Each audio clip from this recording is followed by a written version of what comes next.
रामकृष्ण हरी मंडळी, तर तुम्हा सर्वांचं स्वागत आहे माझ्या एका नवीन ब्लॉगमध्ये। आज माझ्या लाडोबाचा पेपर होता मंथनचा आणि केंद्र थोडंसं घराजवळून लांब होतं। मग काय आम्ही सकाळीच निघालो आणि मग जायचं म्हटल्यावरती आपलं आद्य कर्तव्य आहे गाडीमध्ये पेट्रोल टाकून घेणं। नाहीतर एका माझ्या फॉलोअरनी कमेंट केली होती, मॅडम तुमचं पेट्रोल संपलं होतं। धन्यवाद भावा, कमेंट बॉक्समध्ये कमेंट केली, पण कोणी वेळेला मदत करत नाही। आणि मग काही इकडे आईसाहेब जर आजारी होत्या आमच्या, त्यांना सलाईन लावलं होतं। मग तिथं घेतलं तिला, कारण तिला घरी सोडवायचं होतं। मग काही थोडासा टाइम होता अजून, मग आईसाहेबांना घेतलं आणि थेट त्यांच्या घरी नेऊन सोडवलं। घरी सोडवल्यानंतर आम्ही निघालो मग आरूच्या केंद्रावरती। मग केंद्रावरती पोहोचलो आम्ही। मग आता हा पहिलीला आहे, याला अजून काही माहिती नाही।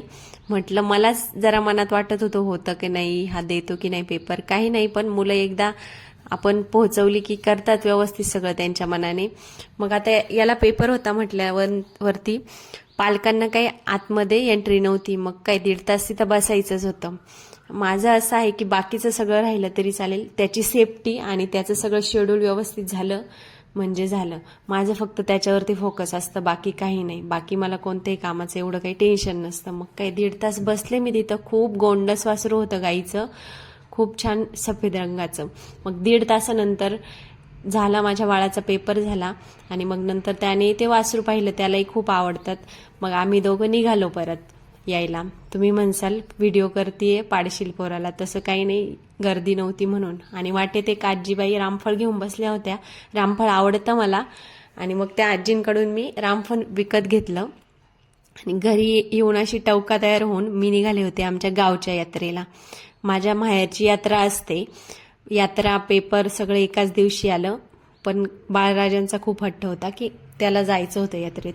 मग आम्ही यात्रेत गेलो आणि मग खंडोबाचं मंदिर आहे तिथे, खूप छान दर्शन झालं तिथे खंडोबाच्या मंदिरात। आणि मग मी शोधायला लागले माझ्या एका मैत्रिणीला, खूप लहानपणची माझी मैत्रीण। काय घेतलं तिला आणि म्हटलं चल आता आपण यात्रेत हिंडू। आणि मग आम्ही दोघी निघालो यात्रेत हिंडायला।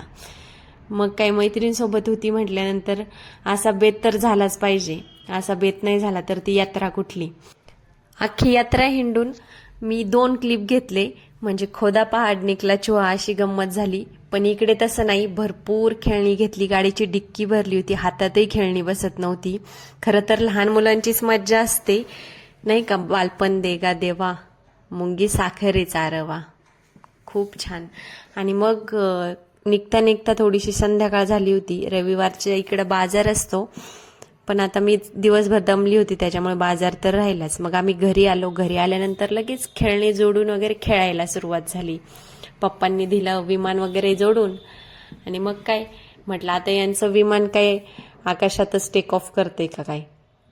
नंतर इकडं आमचा पायलट असं विमान चालवत होता, म्हटलं आता हे विमान नक्कीच कपाट उचलून घेणार।